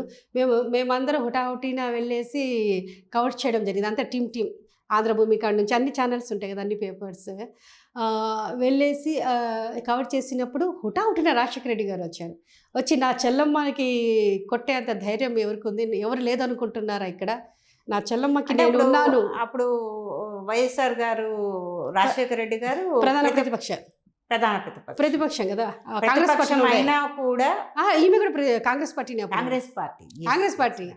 ఆమె అప్పుడు వాళ్ళ మధ్య ఫీలింగ్స్ ఎలా ఉన్నాయంటే, రాజశేఖర రెడ్డి గారిని గల్లా అరుణకుమారి గారు చూడగానే అన్నా చూడన్నా నాకు ఎట్లా కొట్టేశారు అంటే ఆయన దగ్గర తీసుకుని ఆమెను ఓదార్చి ప్రెస్ మీట్ పెట్టడం, అక్కడ ధర్నా చేయడం పోలీస్ స్టేషన్ ముందర. నా చెల్లెని రక్తం చూడటానికైనా నేను ఉండేది, ఎంత ధైర్యం అనేసి ధైర్యం ఇవ్వడం. నా చెల్లె జోలికి ఎవరైనా వస్తే నేను చాలా మోరల్ సపోర్ట్ ఇచ్చారు. అది ఆ రోజుల్లో బాగా పేలింది అనమాట. ఆఫ్టర్ దట్ ఒక క్రైమ్ ఇన్సిడెంట్ చెప్పాలి. తిరుపతిలో నేను క్రైమ్ రిపోర్టర్గా కొంతకాలం పనిచేస్తాను. నాకేంటంటే సాయంత్రం అయితే అన్ని పోలీస్ స్టేషన్లకు వెళ్ళడం, పోలీస్ స్టేషన్కి వెళ్ళేసి వెళ్తాం కదా, అమ్మ ఎందుకు వచ్చారమ్మా మీరు అని అక్కడ అడిగేవాళ్ళు. సార్ ఏంటి సార్ ఈరోజు విశేషాలు, ఏమైనా విశేషం, చిన్న ఏజ్ చదువుతూనే వెళ్ళేదాన్ని. సార్ ఏమైనా విశేషాలు ఉన్నాయా సార్? ఎన్ని దొంగతనాలు జరిగాయి? డైరెక్ట్‌గా ఇలా అడిగేవాళ్ళు. ఇలా అడగాలి, అడగకూడదని కూడా తెలీదు. డైరెక్ట్‌గా వెళ్ళిపోవడము. సార్ ఏమైనా దొంగతనాలు జరిగాయా? ఏం కేసులొచ్చాయి? ఏంటి సార్ విశేషాలు? అంటే నవ్వుకునేవాళ్ళు పెద్దవాళ్ళు. చాలా సీనియర్స్ ఉంటారు గదా! పోలీస్ అధికారులు, అంటే ఎస్పీ ఒక వరకు. క్రైమ్ దగ్గరకు వచ్చి ఏంటి విశేషాలు అని అడగడం, పోలీస్ స్టేషన్‌కి వచ్చి ఇంకోటి ఎవరైనా జైల్‌లో యేసింటారంటే డైరెక్ట్ వెళ్ళిపోయి, "అన్న ఎందుకన్నా చేసేవాళ్ళా?" చాలా ఇన్నోసెంట్‌గా. ఇందులో భాగంగా ఒక పోలీస్ అధికారి కానిస్టేబుల్ అనుకుంటా. వాళ్ళ భార్యని రుబ్బురోలు అంటారు గదా! ఇలా అవును. పిండి రుబ్బు. అవును. ఆ రుబ్బురోలతో తల పగలగొట్టాడు. ఓహ్! బా ఆ రుబ్బు ఆ బండరాయితో తల మోదడం ఆయన కొట్టడం వల్ల సర్వీస్‌లో ఉన్నారా? సర్వీస్‌లోనే ఉన్నారు. హ్మ్. ఆమె ఇంజ్యూర్ అయ్యి స్పాట్ డెత్. ఓహ్! ఆ ఇన్సిడెంట్ దగ్గర ఎళ్లి ఫస్టు ఏదైనా ఇన్సిడెంట్ జరిగినప్పుడు మాకు పోలీస్ వాళ్ళ ద్వారా నుంచైనా ఇన్ఫర్మేషన్ వస్తుంది. ఆ ఏరియా ద్వారా నుంచి ఇన్ఫర్మేషన్ సోర్స్ వస్తుంది. ఉంటుందిలే. అంటే ఫస్ట్ హ్యాండ్ ఇన్ఫర్మేషన్ సోర్స్ ఉంటుంది. కొన్ని చోట్ల ఏదైనా ఉంటే జరిగితే మాకు చెప్పండి మీ ఏరియాలో అని మేము కూడా ఆ ఏరియాలో పోయినప్పుడు ఆయా పార్టీ కార్యకర్తలతోనో, ఎన్‌జీఓలతోనో, లోకల్ యెస్. ఫెమిలియర్ పర్సన్‌తోనో ఒక అడగడం జరుగుతుంది. పీఆర్ ఏర్పరచుకొని ఉంటారు కాబట్టి. పీఆర్ ఉంటుంది. నెట్వర్క్ ఉంటుంది. ఇలా జరిగిందని చెప్పారు. సరే పోలీసులు వచ్చేలోపు నేను కూడా వెళ్ళిపోయాను. ఆంధ్రభూమిలో ఉన్నప్పుడు. అప్పుడు కూడా ఆంధ్రభూమినే. ఉన్నప్పుడు ఆయన సిన్సియర్‌గా నా భార్యని నేనే చంపేశాననేసి వెళ్ళి పోలీస్ స్టేషన్‌కి సరెండర్ అయిపోయారు. పోలీస్ స్టేషన్‌కొచ్చి. నేను వెళ్ళి, "అన్న ఎందుకు చంపావు అన్న? నీకు ఇష్టం లేకపోతే వదిలేయొచ్చు కదా! ఎందుకు చంపావు?" అందరూ పోలీస్ స్టేషన్‌లో అందరూ స్టన్ అయిపోయి చూస్తా ఉన్నారు. ఎస్ఐ అప్పుడు శ్రీకాంత్ గారో, శ్రీరామ్ గారో ఉన్నారు. కరెక్ట్‌గా గుర్తులేదు నాకు. చాలా 2 డికేడ్స్ పైనే అయిపోయింది కదా! అప్పుడు లేడీ కానిస్టేబుల్ అందరిని పిలిచి, "మేడంని చూసి నేర్చుకోండి ఎట్లా అడుగుతున్నందు క్వెషన్స్" అనేసి అన్నారనమాట. మళ్ళీ ఆయన ఇచ్చిన సమాధానం ఏంటంటే, "అమ్మ నేను ఇంకో పెళ్లి చేసుకున్నాను. ఈమె నన్ను బ్లాక్‌మెయిల్ చేస్తుంది. చాలా మనీకి డిమాండ్ చేస్తూ ఉంటుంది. ఎప్పుడు నా సేమ్. అందుకే నేను ఇలా చేయడం జరిగింది. నేను మీకు ఇష్టం లేకపోతే వదిలేయొచ్చు కదా! ఎందుకండి ఇంత ఇది" అంటే ఎమోషన్‌లో నేను కొట్టేశాను. కానీ నేను తిరుపతి లోకలే కాబట్టి వాళ్ళ పిల్లలు ట్యూషన్‌లో చదువుతానని 2 పిల్లలు 7th క్లాస్, 6th క్లాస్ మంచివాళ్ళు ఆ పిల్లలు కూడా. "ఫలానా ట్యూషన్‌లో చదువుతున్నారు. మీరు టైం ఎప్పుడైనా ఉన్నప్పుడు వెళ్ళి మా పిల్లల్ని పరామర్శించండి. ధైర్యం ఇవ్వండి" అని చెప్పారు చూడండి. అంటే ఒక పక్క క్రైమ్ ఒక పోలీస్ ఇన్వాల్వ్ అధికారి అయి ఉన్నారు. ఒక పోలీస్ అధికారి డ్యూటీలో ఉన్నారాయన. ఇంకో పక్క చంపేశాడు. ఇంకో పక్క పిల్లల పట్ల పిల్లలు. ప్రేమ. "అమ్మ దయచేసి మీరు ఈ సహాయం చేయండి నాకు." లొంగిపోవడం ఇంకోటి. అసలు సైకలాజికల్‌గా ఏంటి అని ఒక ఇన్సిడెంట్ జరిగినప్పుడు నేనేం చేస్తానంటే ఫాలో అప్ చేస్తూనే ఉంటాను. ఆ ఇన్సిడెంట్ ఎందుకు జరిగింది? కారణం ఏంటి? బలహీన క్షణాలేంటి? ఆ క్షణికావేశం పాజిటివ్ ఏంటి? నెగెటివ్ పాజిటివ్ ఏంటి? నెగెటివ్స్ ఏంటి? లీగల్‌గా ఏముంటుంది? సైకలాజికల్‌గా కండిషన్ ఏంటి? ఒక సైకాలజిస్ట్ దగ్గర వెళ్లి అప్రోచ్ అవుతా. ఒక సైకాలజిస్ట్ దగ్గర అప్రోచ్ అవుతా. ఒక సామాజిక విశ్లేషకులని వెళ్లి అప్రోచ్ ఇట్స్ అవుతా. పార్ట్ ఆఫ్ అన్ని జర్నలిజం. అఫ్‌కోర్స్ నేను వార్త రాస్తాను. కాబట్టి అన్ని కోణాల్లో రాయడం వలన నాకు ఒక గుర్తింపు వచ్చింది బాగా అక్కడ. మీరు రైటర్‌గా మీ ప్రస్థానం. రైటర్‌గా అయితే ఫస్ట్ నేను రాజకీయాలలో మహిళలు. ఎందుకు రాజకీయాలలో మహిళలు అంటే ఓటర్స్ 50%. పురుష జనాభా, స్త్రీల జనాభా 50-50. ఒక తేడా అయితే 1 or 2% అటు ఇటు జెంట్స్ ఎక్కువ ఉండొచ్చు. రాజకీయాలలో మహిళలు చాలా కష్టపడతారు. చాలా లీడర్స్‌కి సపోర్టివ్‌గా ఉంటారు. కానీ నామినేటెడ్ పోస్టులు ఇచ్చేటప్పుడు, ఎమ్మెల్యే సీట్లు ఇచ్చేటప్పుడు మాత్రం వాళ్ళకి చిన్న చూపు. మీకు తెలుగు రాష్ట్రాల్లో చూసుకుంటే భర్త చనిపోయిన తర్వాతనే ఎక్కువ శాతం రాజకీయాల్లో రావడం జరిగింది. ఆ తర్వాత ఏంటంటే వారసత్వ రాజకీయాల్లోనే మహిళలు కనిపిస్తారు. మహా అయితే రిజర్వేషన్ ఎవరైనా ఎస్సీ, ఎస్టీ రిజర్వేషన్ ఉంటే వాళ్ళు కనిపిస్తారు. మిగతా మహిళలు ఎక్కడ కనిపిస్తున్నారు? వీళ్ళకి జయజయకారాలు పలకడానికి, హారతీలు ఇవ్వడానికి మహిళలు కావాలి. ఆ ఉద్యోగాలు పోస్టులు చేయడానికి మాత్రం, పోస్టులో ఉండడానికి మాత్రం అనర్హులా అన్నది నాకు బాగా కొంతమంది మహిళా కార్యకర్తల సమస్యలు దగ్గరుండి చూశాను నేను. అక్కడ ఏం జరుగుతుంది ఏంటని. అప్పుడు రాజకీయాల్లో మహిళలను బుక్ రాశారు 2012లో. గీతా ముఖర్జీ కమిటీ చట్టసభల్లో 33% రిజర్వేషన్ మహిళా బిల్లు వరకు పోరాటాలు చేశారు వీళ్ళు 2 decade వరకు. ఆ తర్వాత వీళ్ళకి 33% ఇవ్వాలి అనేసి చర్చ జరిగింది. ఆ చర్చ జరిగి చాలా మహిళా సంఘాలు చర్చలంటూ జరుగుతూనే ఉన్నాయి. అయితే దీన్ని ఏం చేశారంటే రాను సీరియస్ అయ్యి బీజేపీ పార్టీ ఒకటి చాలా అంతర్గతంగా 33% ఇచ్చింది మహిళలకి. పార్టీ లోపల అంతర్గతంగా 33% ఇచ్చింది ఫస్ట్ బీజేపీ పార్టీనే. ఆ తర్వాత జరిగిన నేపథ్యాల కారణంగా మన కేసీఆర్ గారు ఫస్ట్ టైము సీఎం అయిన తర్వాత అసెంబ్లీలో మేము మహిళా రిజర్వేషన్ బిల్లుకి మద్దతు తెలుపుతున్నామనేసి పంపించడం జరిగింది. కానీ to be ఆ తర్వాత honest, లేదు యూపీఏ గవర్నమెంట్ కూడా రాజ్యసభలో పాస్ చేసి లోక్సభకు పంపించింది. అప్పుడు యూపీఏ గవర్నమెంట్ వెళ్ళిపోయింది. మళ్ళీ బీజేపీ గవర్నమెంట్ ఫామ్ చేసింది సెంట్రల్లో. బీజేపీ గవర్నమెంట్ మహిళా బిల్లుకి మేము సపోర్ట్ చేస్తాము, బిల్లును ఆమోదం చేస్తామని చెప్పి సుష్మా స్వరాజ్ గారు కూడా ఉండే చాలా చక్కగా మాట్లాడేవారు. వాళ్ళు ఏం చేశారు, మహిళా బిల్లు కంటే కూడా ఇంకా చాలా ముఖ్యమైన బిల్లులు ఉన్నాయి, ఆ తర్వాత మహిళా బిల్లు ప్రస్తావన తీసుకొస్తామని ఫస్ట్ దఫా అయిపోయింది. రెండోసారి కూడా ప్రధానమంత్రి మోడీ అయ్యారు. అయినప్పుడు అప్పుడు ఏం చేస్తారు, ఇంకా ఎలక్షన్ టైం వస్తుంది అనగానే దాన్ని రాజ్యసభలో కూడా పంపించి, అంటే కాంగ్రెస్ గవర్నమెంట్ లోక్సభలో ఆమోదం అయ్యి రాజ్యసభలోకి ఆమోదం అవ్వాలి. ఇక్కడ ఏం చేశారు, అది కూడా ఆమోదం అయిపోయింది. అయితే ఈ మహిళా రిజర్వేషన్ బిల్లుని నెక్స్ట్ ఎలక్షన్స్ నుంచి దాంట్లో ఉన్న మంచి చెడులు డిస్కస్ చేసి అమలు చేస్తామని ఈ దఫా ఎన్నికలు కూడా మూడోసారి ఎన్నికలకు కూడా రావడం జరిగింది. ఇప్పుడు మూడోసారి కూడా ప్రధానమంత్రి కూటమి ప్రభుత్వ సహకారంతో అధికారంలో ఉంది అనుకోండి. ఈ దఫా జరిగే ఎలక్షన్స్లో మహిళా 33% మహిళా బిల్లు ఆమోదమైతే. ఇప్పుడు మీ 25 ఏళ్ల ప్రస్థానంలో ఎన్ని దఫాలు? ఐదు దఫాలు అయినాయి. అవును. సో ఇప్పుడు ఇంకొక 4 ఏళ్ళు ఈ దఫా అయిపోతుంది, మాక్సిమం అయిపోతుంది అని నేను అనుకుంటున్నా. Think all is well, think positive కదా, మంచి జరుగుతుందని ఆశిద్దాం. తర్వాత ఇప్పుడు coming back to the somehow religious పరంగా తీసుకొస్తే, ఈ మధ్య ఒక ఇన్సిడెంట్ బాగా వైరల్ అవుతుంది, ఒక్క 24 గంటల్లోనే ఒక 10,000 ఖురాన్లని తగులబెట్టిన ఒక వార్త వచ్చింది. ఓకే, దీన్ని మీరు ఎలా, మీ కమెంట్ ఏంటి దీని మీద? చూడండి, భారతదేశం ఇది మన దేశం. భారతదేశంలో ఉత్తరాదికి దక్షిణాదికి మధ్యనే ఎన్నో వ్యత్యాసాలు ఉన్నాయి. అది ఏదో దేశంలో జరిగిందని మా భారతదేశంలో మాకేం సంబంధం ఒక చెప్పండి. భారతదేశంలో ఉన్న మహమ్మదీయులం మేము, భారతదేశంలో ఉన్న ముస్లిమ్స్, భారతదేశంలో అంతర్భాగం. భారతదేశంలో ఏదైనా జరిగితే మాట్లాడుకుందాం, బయట దేశాల్లో జరిగిందంటే మా మీద రుద్దితే మేమేం చెప్పగలం? ఇక్కడ ఒక రాష్ట్రానికి ఇంకో రాష్ట్రంలో నివసించే మహమ్మదీయుల మధ్యనే, ముస్లింల మధ్యనే తేడాలు ఉన్నాయి. అలాంటిది దేశం దాటి దేశంలో జరిగింది, అది ఇస్లామిక్ కంట్రీస్లో జరిగిన దానికి మాకేం సంబంధం? సో మనసా వాచా కర్మణ మీరు జాతీయత, దేశం, భారతీయులం, దేశం ఫస్ట్, ఆ తర్వాత ఏదైనా. మా దేశంలో మేము ముస్లిమ్స్ బాగానే ఉన్నాం, సంతోషంగా ఉన్నాం. ఎస్పెషల్లీ దక్షిణ భారతదేశంలో తెలుగు రాష్ట్రాల్లో ఎలాంటి గొడవలు, ఎలాంటి అలజడులు లేకుండా, దయచేసి రాజకీయాలు కూడా ఎంతవరకు ఉండాలో అంతవరకు ఉంటే బెస్ట్. ఇక్కడ జనాలు, ఇప్పుడు మీరు హిందూ, నేను ముస్లిం, మీకు నాకు ఏముంటుంది? మన మధ్య మంచి సఖ్యత ఉంటుంది, మంచి సామరస్యం ఉంటుంది. ఇదిగోమా ఉప్పు అంటే అదిగోమా పప్పు అంటారు, ఇచ్చుకుంటున్నామా వాయినమ్మ అంటే పుచ్చుకుంటున్నామా వాయినమ్మ అంటారు. ఇక మీకు మాకు మధ్య ఏముంటుంది కదా? కాబట్టి ఇవన్నీ హిందూ ముస్లింల గొడవ అనేది రాజకీయ సృష్టి. రాజకీయాల కోసమే గొడవలు, కానీ మనిషికి మనిషి మధ్య ఏముంటుంది? అసలేం లేదు, ఏముండదు. నా కష్టం వస్తే మీరు స్పందిస్తారు, మీ చేతనైంది మీరు చేస్తారు, మీ కష్టం వచ్చినప్పుడు నేను స్పందిస్తా, మానవతా దృక్పథంతో ఎంతైతే అంత చేస్తాం. ఇప్పుడు ధర్మాలు, మీ ధర్మం నా ధర్మం వేరైనా మనమందరం మనుషులమే కదా. ఈ మనమందరం భారతీయులము. ఇంకొకటి మానవ జీవులం, ఈ భూమండలంలో మానవ జీవులం.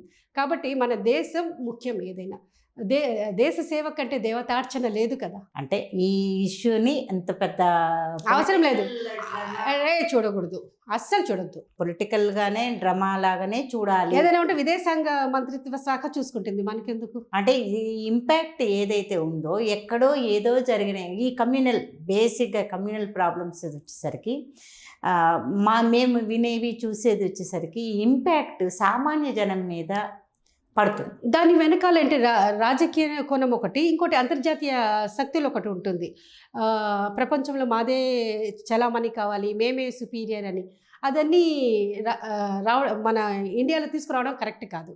మన దేశంలో మంచిగా ఉన్నాం, సుభిక్షంగా ఉన్నాం, ఉండబోతున్నాం. భారత్ భిన్నత్వంలో ఏకత్వం. తర్వాత ఈ మధ్య మోడీ గారు వచ్చిన తర్వాత ఈ ట్రిపుల్ తలాక్ ఏదైతే ఉందో, దాని గురించి అది ఏమంటారు? ఉత్తరాదిన బేస్ చేసుకుని ఎక్కువ చేయడం జరిగింది. It's good. గుడ్. ఎందుకంటే ఎవరైనా ఇబ్బంది పడకూడదు. ఏ మతంలో అయినా స్త్రీ, పురుషులు ప్రధానంగా ఉంటారు. పురుషుడు ఎక్కువ కాదు, స్త్రీ తక్కువ కాదు. స్త్రీ ఎక్కువ కాదు, పురుషుడు తక్కువ కాదు. ఇద్దరు కలిసి ఉంటేనే సమాజం. మానవ మనుగడ.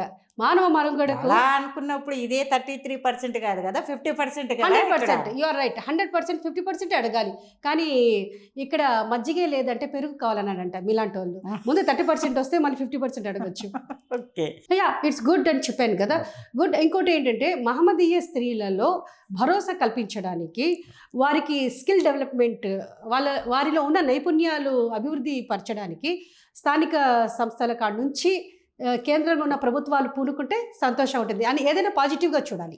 ఇప్పుడు మోడీ గారు ప్రధానమంత్రి ఉంటే ఏంటి, ఇంకొకరు ఉంటే ఏంటి, దేశం కోసమే కదా, మన భారతీయులే కదా, వేరే దేశం వాళ్ళు వచ్చి పరిపాలించడం లేదు కదా. ఇట్స్ గుడ్ కదా.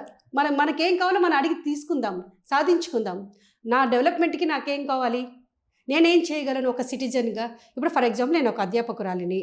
ఇప్పుడు ప్రైవేట్ సంస్థల్లో పనిచేశాను, ప్రభుత్వ అనుబంధ సంస్థల్లో పనిచేశాను, డైరెక్ట్ ప్రభుత్వ సంస్థల్లో కాంట్రాక్టర్ కింద, గెస్ట్ ఫ్యాకల్టీ కింద పనిచేశాను. ఇక్కడ ఎన్ని వేరియేషన్స్ ఉంటాయి. ప్రైవేటీకరణలో ఉన్న విద్యా సంస్థలు అభివృద్ధి చెందుతున్నాయి. అనుబంధ సంస్థలుగా ప్రభుత్వానికి అనుబంధంగా ఉన్న సంస్థలు okay, not bad, good. But పూర్తిగా ప్రభుత్వ ఆధీనంలో ఉన్న సంస్థల్లో ఎందుకు క్వాలిటీ దెబ్బతింటుంది? అక్కడ కారణాలేంటి? ఒక తల్లికి బిడ్డలు ఎంత సమానమో ఒక టీచర్ కూడా విద్యార్థుల పట్ల అదే కోణంలో, అదే శైలిలో కనుక స్పందించినట్లయితే మీకు తారతమ్యాలు రాదు. మన పని మనం చేయాలి.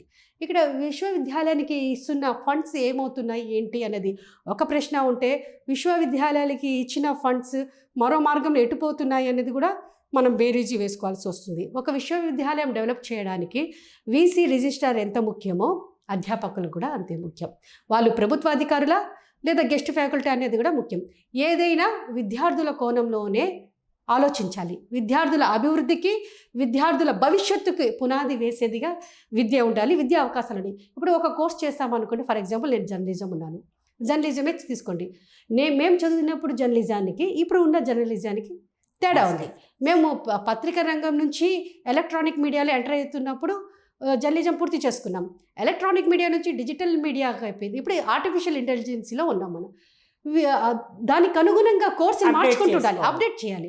అప్డేట్ చేయకుండా ఏదో వచ్చామా వెళ్ళామా అన్నట్టుగా కాకుండా విద్యార్థులను ఇంకోటి తెలంగాణలో ఇక్కడ అబ్జర్వ్ చేసిందంటే విశ్వవిద్యాలయాన్ని పిల్లలు మల్టీ పర్పస్గా యూజ్ చేసుకుంటారు.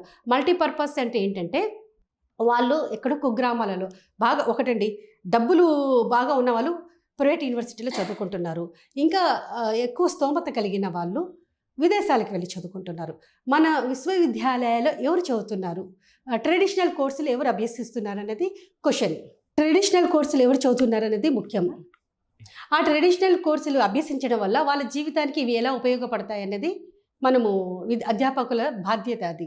ఈ పిల్లలు ఏం చేస్తున్నారంటే కాంపిటేటివ్ ఎగ్జామ్ ప్రిపేర్ అవ్వడానికి గ్రూప్స్, సివిల్స్ లేదా బ్యాంక్ ఎగ్జామ్స్ లేదా ఎస్ఐ కానిస్టేబుల్ ఎగ్జామ్స్ ఉన్నప్పుడు విశ్వవిద్యాలయాలు ఆ స్టూడెంట్స్కి ఏం కావాలి ఏంటి, వీళ్ళు ఈ కోర్స్ ఏం చేస్తున్నారు, వీళ్ళకి ప్రత్యామ్నాయంగా ఏమి సౌకర్యాలు కల్పించాలి అన్న ఉద్దేశంతో మన రాష్ట్రాన్ని డెవలప్ చేసుకుందాం, మన రాష్ట్రంలో ఉత్తమ పౌరుల్ని, ఉత్తమ విద్యార్థుల్ని తీర్చిదిద్దాం అనే ఉద్దేశంతో విశ్వవిద్యాలయాలు కనుక పనిచేసినట్లయితే బాగుంటుంది. ఒక వీసీ ఒక రిజిస్ట్రారే కష్టపడితే కుదరదు, అక్కడ అధ్యాపకులు కూడా కష్టపడాలి. అయితే ఈ దఫా తెలంగాణ రాష్ట్ర ముఖ్యమంత్రి రేవంత్ రెడ్డి గారు వీసీల సెలక్షన్లో కొంచెం శ్రద్ధ చూపించారు. గతంతో కంపేర్ చేసుకుంటే ఈసారి ఏదో చెయ్యాలి అన్న ఒక తపన అయితే ఇప్పుడు నియమించిన వీసీ రిజిస్ట్రార్లలో కనిపిస్తుంది. ఇది శుభ పరిణామం. అయితే వీరికి అధ్యాపకులు సహకరించాలండి. సహకరించకపోతే అంతా యూనిటీ కదా, సహకరించకపోతే కష్టం. గతంలో అధ్యాపకులు ఎలా ఉన్నారంటే ప్రభుత్వ రంగంలో ఉన్న వాళ్ళు ఇక్కడ ఏదో వచ్చి కనిపించామా, అటెండెన్స్ తీసుకున్నామా, వెళ్ళి వారి వ్యాపకాలు వారు ఉండటం, వారి బిజినెస్లో వారు ఉండటం వలన ఇక్కడ క్వాలిటీ దెబ్బతింటుంది కదా. పాఠం ఎవరు చెప్తారు? పిల్లల జీవితాలని మార్గదర్శకం ఎవరు చూపిస్తారు? వాళ్ళని ఎవరు తీర్చిదిద్దుతారు? ఇలాంటివి ఉన్నాయి. దీనికి ప్రభుత్వాలకి ఇప్పుడు మీరు ఒకసారి గవర్నమెంట్ ఉద్యోగం వచ్చేస్తే మేము ఎంతవరకైనా అంటే కుదరదు, పని చేయాలి కదా. ఆ పని చేయడానికి కొరడా జలిపించాల్సింది మాత్రం ప్రభుత్వ యంత్రాంగమే. మీరు ఎప్పుడైతే సీఎం రేవంత్ రెడ్డి గారిని ప్రస్తావించారో ప్రస్తుత సీఎం, నాకు ఒకటి మనసులోకి వచ్చేసింది. What is HYDRAA in Hyderabad? Oh, HYDRAA is good. Okay. HYDRAA is good. ఇప్పుడు చెరువులను పునరుద్ధరించుకుంటాము, సిటీని డెవలప్ చేసుకుంటామంటే గుడ్. అయితే ఇందులో మీరు గమనించాల్సింది ఏంటంటే, ఏ ఏ ఇల్లులైతే కూల్ చేస్తున్నారో వాళ్ళు కరెక్ట్ ప్లేస్లో కట్టుకున్నారా లేదా, ఒకటి చట్టబద్ధంగా కట్టుకున్నారా లేదా, వాళ్ళు కట్టుకున్నప్పుడు వాళ్ళకి పర్మిషన్లు ఎవరిచ్చారు? ఈ గత ప్రభుత్వ యంత్రాంగమే కదా. సో వాళ్ళని ఫస్ట్ అరెస్ట్ చేయాలి. ఈ ఇల్లు కూల్చేటప్పుడు ఎక్కడ తప్పు జరిగింది ఏంటి ఒక్కసారి చర్చ జరిగితే బాగుండేది. ఎక్కడైతే ఇల్లు కూల్చడం జరుగుతుందో, ఇంకోటి ఇల్లు కూల్చే వాళ్ళని డబుల్ బెడ్రూమ్లు ఇస్తున్నారు, అక్కడ వాళ్ళని కేటాయిస్తున్నారు. అయితే వాళ్ళు ఎంతో వ్యయ ప్రయాసాలతో ఇల్లు కట్టుకుంటారు. కళ్ళ ముందరే కట్టుకున్న ఈ ఇల్లుని కూల్చేస్తుంటే, కూలిపోతుంటే వాళ్ళు చాలా బాధపడతారు. కాబట్టి ఇక్కడ నలిగేది ఎప్పుడైనా సామాన్య ప్రజలేనా? ఎప్పుడైనా సామాన్య ప్రజలే. అందులో మహిళలు, పిల్లలు ఇంకెక్కువ నలుగుతారు. కాబట్టి ఇల్లు కట్టుకునేటప్పుడు 1కి 10 సార్లు ఆలోచించి కట్టుకోవాలి. ఇంకొకటి, గత ప్రభుత్వాల మీద కోపంతో ఈయన ఇలా చేస్తున్నారు అది కాదు. ఇక్కడ మహిళలు అనేది ఏముంటుంది? ఏం లేదు కదా. మీకు ఇల్లు కూలిపోతే కట్టుబట్టలతో ఆడవాళ్ళు ఎక్కడ పోతారండి? ఆడవాళ్ళకి సెక్యూరిటీ ఎక్కడ ఉంటుంది?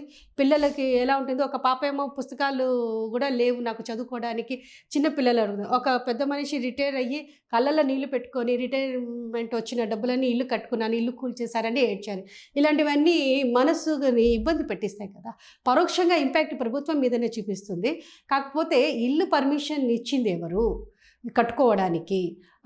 వాళ్ళ మీద కూడా యాక్షన్ తీసుకుంటే బాగుండేది. ఇప్పుడు ప్రభుత్వం ఒక సైకిల్ 5 ఏళ్లకు ఒకసారి ప్రభుత్వం మారుతూ ఉంటుంది.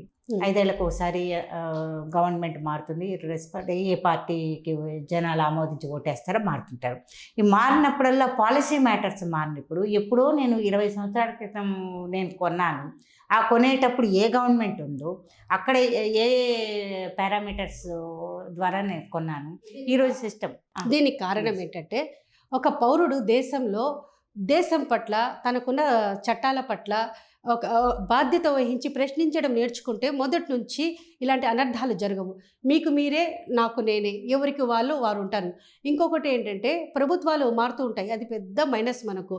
ఎవరికి వస్తే వాళ్ళ స్కీమ్లు మార్చేయడము, వాళ్ళ పైత్యమంతా ప్రజల మీద రుద్దడము, ఇది కరెక్ట్ కాదు. మీ జెండా వేరు కావచ్చు, నా జెండా వేరేది కావచ్చు. నా జెండానే ఎజెండా ఒకటి ఏంటి రాజకీయాలలో? ప్రజా సంక్షేమం, ప్రజల అభివృద్ధి. ఇప్పుడు ఎజెండా మారింది కాబట్టే కదా. గత ప్రభుత్వం లేని పాయింట్లలో ఇప్పుడు ఉన్న ప్రభుత్వం అజెండా తీసుకొని ఆ అజెండాలో భాగమే కదా ఈ హైడ్రా. అందుకే చెప్తున్నాను. ఇప్పుడు జెండాలు వేరే అయినప్పటికీ కూడా రాష్ట్రం దగ్గరకు వచ్చేటప్పుడు ఒకటే ఎజెండా ఉండాలి. పొలిటికల్ పార్టీస్కి మీరు ఎంతైనా పంచుకోండి, ఏమైనా చేసుకోండి, దాని గురించి క్వశ్చన్ చేయడం లేదు. క్వశ్చన్ చేసిన బతకనివ్వరు, ఆ కథ వేరు. ఇక్కడ ఏంటంటే, ప్రజల దగ్గరకు వచ్చేటప్పుడు ఒకటే ఎజెండా ఉండాలి. ప్రజలకి ఏం కావాలి? రోటీ, కపడా, మకాన్. దాని జోలికి పోవద్దండి. ఇంకా దానికి డెవలప్ ఎట్లా చేయాలి, ఇంకా మెరుగైన ఫుడ్ ఎలా ఇవ్వాలి, మెరుగైన ఎంప్లాయ్మెంట్ ఎలా ఇవ్వాలి, మెరుగైన ఇల్లులు ఎట్లా కట్టించి ఇవ్వాలి, ఎకో ఫ్రెండ్లీగా ఎట్లా ఉండాలి, ఇవి చెప్పాలి. ఇక్కడ ఇల్లు కూల్చేయడం అంటే, ఇప్పుడు హైదరాబాద్ సుందరీకరణ లేదా హైదరాబాద్ చెరువులు పునరుద్ధరణ ఎంత ఇంపార్టెంట్ అండి, అది కూడా చూడండి. ఇది కూడా కష్టమే, కానీ ఇది కూడా అవసరమే కదా. ఇంకొక విషయం ఏంటంటే, మీకు చిన్న వర్షానికే మునిగిపోతున్నారు, నాలాలు వచ్చేస్తున్నాయి. తర్వాత వచ్చి వాళ్ళు మిద్ది పైన వచ్చి అన్నాన్ని, ఒంటి నిండా బంగారం ఉన్నా కూడా అత్యధిక వర్షాలు పడటం వలన టెర్రస్ పైన వెళ్ళి అంత పులిహోర ఎవరైనా వేస్తారని ఇట్లా పాల ప్యాకెట్లు. అది కరెక్టా చెప్పండి? ఇవన్నీ తగ్గించుకోవాలంటే హైడ్రా ఇప్పుడు రంగనాథ్ గారు daring step, best step. But హ్యూమానిటీతో వెళ్తే బాగుంటుంది. ఎందుకంటే ప్రజలు తెలంగాణ ప్రజలే కదా, మన ప్రజలే, మన నాయకులే, మనలో మనకు కుమ్లాట ఏంటి, కూర్చొని ఎక్కడ ఏం జరుగుతుందో. మల్లారెడ్డి గారు కూడా మాట్లాడారు కదా అసెంబ్లీలో, సాటర్డే వెళ్ళి ఎందుకు కొలుస్తారు, సండే వెళ్ళి ఎందుకు కొలుస్తారు, కొద్దిగా టైం ఇవ్వండి, ఆలోచించండి, ఇంకా 4 years ఉంది అనేసి మల్లారెడ్డి గారు కూడా అసెంబ్లీలో ప్రస్తావించడం జరిగింది కదా. కొద్దిగా మానవతా దృక్పథంతో కనుక ఆలోచించినట్లే నిర్ణయాలు తీసుకుంటే బాగుంటుంది. వాళ్ళకి అన్యాయం జరగొద్దు. ప్రజలకి కూల్చడం కొద్దిగా చూసి కూల్చాలి, వాళ్ళకి ప్రత్యామ్నాయం చూపించి కూల్స్తే బాగానే ఉంటుంది. ప్రత్యామ్నాయం ఈజ్ మోస్ట్ మోస్ట్ ఇంపార్టెంట్. చూసి అనడము అనేది it is not correct word. చూసి అంటే నా ఉద్దేశం అధికారికంగా ఎవరు ఇది చట్టబద్ధంగా ఉందా, విరుద్ధంగా ఉందా? చట్టబద్ధంగా ఉన్నప్పుడు చూడాలి కదా, ప్రత్యామ్నాయం కేటాయించాలి. ఇప్పుడు కోర్టులు వెనకేసుకున్న వాళ్ళకి కూలిపినా పర్వాలేదు, పెద్ద ఫరక్ పడదు. తరచు ఏదైతే మధ్య తరగతి, బిలో మధ్య తరగతి వాళ్ళు, లేకపోతే ఒక లెవెల్ ఉండే వాళ్ళ దగ్గరికి వచ్చేసరికి స్ట్రిక్ట్ అయినప్పుడు వాళ్ళు చాలా ఒక తరం ఎప్పుడు కానీ రాజకీయాలలో నడుస్తున్న సమాజంలో, ప్రస్తుత వ్యాపార సమాజంలో, వ్యాపార రాజకీయాలలో ఎప్పటిగానే గుర్తుపెట్టుకొని నలిగిపోయేది మధ్యతరగతి జనమే. నలిగిపోయేది మధ్యతరగతి. అది మంచి అయినా చెడు అయినా ఫస్ట్ రెడీగా ఉండేది. ఏ విపత్తు ఎదురైనా ఫస్ట్ రెడీగా ఉండాల్సింది మధ్యతరగతి జనమే, సామాన్యులు. వాళ్ళు మైండ్ ట్యూన్ చేసుకోవడం బెటర్ నన్ను అడిగితే. ఎందుకంటే ఒక ప్రభుత్వ యంత్రాంగంతో మనం ఫైట్ చేయలేము, ఉండలేము, ఎదిరించి నిలబడలేము. దాని పర్యవసనాలు ఎలా ఉంటాయో గతంలో మనం చాలా కేస్ స్టడీస్ మాట్లాడుకోవచ్చు. ఇక్కడ వచ్చిన బాధ ఏంటంటే ఇద్దరు జర్నలిస్టులు కూర్చుంటే ఎక్కడ ఎవరు తలగ్గరు, ఎక్కడ రాజీ పడరు. వచ్చిన బాధ అది. ఓకే. అండ్ ఇక్కడ ఏంటంటే ఇంకోటి ఏంటంటే ఒకప్పట్లో రాజకీయాలంటే సేవా దృక్పథం. ఇప్పుడు రాజకీయాలన్నీ వ్యాపారమయమైపోయినాయి. ఎంతటి వ్యాపారమయమైనాయంటే కార్పొరేట్ స్థాయిలో. ఆఫ్టర్ గ్లోబలైజేషన్ ఈ ఇంపాక్ట్ విదేశాల్లో కూడా ఉంది. మన తెలుగు రాష్ట్రాల ఎలక్షన్స్ అంటే ఎక్కడో యుఎస్లోనో, దావోస్లోనో, గల్ఫ్ కంట్రీస్లోనో పావులు కదిలిస్తుంటున్నారంటే చదరంగం. ఈ రాజకీయ క్రీడలో ఏ పావు ఎటు కదిలిస్తున్నారో అర్థం కాదు. తెలుసుకునే లోపల జరగాల్సిన నష్టము, జరగాల్సిన లాభం రెండూ జరుగుతుంది. ఒకరికి మోదం, ఇంకొకరికి ఖేదం. కాబట్టి బోత్ సైడ్. కాబట్టి ఇక్కడ ఏంటంటే స్థానికులు నాయకులే కాబట్టి వాళ్ళు కొద్దిగా మన గురజాడ అప్పారావు ఇన్స్పిరేషన్తో సొంత లాభం కొంత మానుకో, పొరుగు వారికి తోడ్పడవు, ఈ దేశం అంటే మట్టి కాదు, దేశం అంటే మనుషులై అన్నది కొద్దిగా మానవతా దృక్పథంతో ఉంటే ఆయన ఒక నాయకుడు ఉంటాడు. మా అయితే ఒక 7-8 ఎలక్షన్స్ చూస్తారు, ఆ తర్వాత చనిపోతాడు. చనిపోయేటప్పుడు గుండె మీద చేసుకుంటే మనం ఏం సాధించామనేది ఒకటి ఉండాలి కదా, అది లేకుండా ఉంటే కష్టం. మీరు ఓల్డ్ మ్యాన్ అయ్యాక, ఓల్డ్ ఉమెన్ అయ్యాక ఇంట్లో పిల్లలు పట్టించుకోరు. ఇంకా నువ్వు సంపాదించి ఎవరికి పెట్టాలి? నువ్వు బతుకున్నప్పుడు 10 మందికి మంచి చేయి, సంతోషం కదా. రాజకీయాల్లో మహిళలు ఎలా రాణించగలుగుతున్నారు, ఎలా రాణించాలి, ఎక్కడ వెనకబడిపోతున్నారు? రాజకీయాలలో మహిళలు మనం స్వాతంత్ర ఉద్యమంలో డూ ఆర్ డై అన్నట్టుగా చేశారు. సరోజినీ దేవి నాయుడు కాడ నుంచి, మన దుర్గాబాయి దేశ్ముఖ్ కాడ నుంచి తీసుకున్న, విజయలక్ష్మి పండిత్ గారు, మన నెహ్రూ గారి సిస్టర్ కాడ నుంచి తీసుకున్న సామాన్య ప్రజల వరకు కూడా వాళ్ళు, ఇప్పుడు త్రిపురాణ వెంకటరత్నం గారు రాష్ట్ర రాజకీయాలలో మంత్రిగా కూడా చేశారు, టీడీపీ పార్టీలో ఉన్నారు, ఉమెన్ కమిషన్గా కూడా చేశారు. వీళ్ళందరూ స్వాతంత్రం ఇన్స్పిరేషన్తో వాళ్ళ తండ్రులతోనో లేదా వాళ్ళ కుటుంబ నేపథ్యం స్వాతంత్ర సమరయోధులు ఉన్న కుటుంబాల నుంచి వచ్చిన వారుగానో వాళ్ళు సామాజిక పరిజ్ఞానంతో ముందుకు వచ్చిన వాళ్ళు. ఆ తర్వాత రాజకీయాలలో మెల్లమెల్లగా ఆడవాళ్ళని వెనక్కి నెట్టుతూ వచ్చారు. ఉన్నత విద్యా ప్రమాణాలు కలిగిన కుటుంబాల వాళ్ళు అక్కడక్కడ అరాకొర కనిపిస్తారు.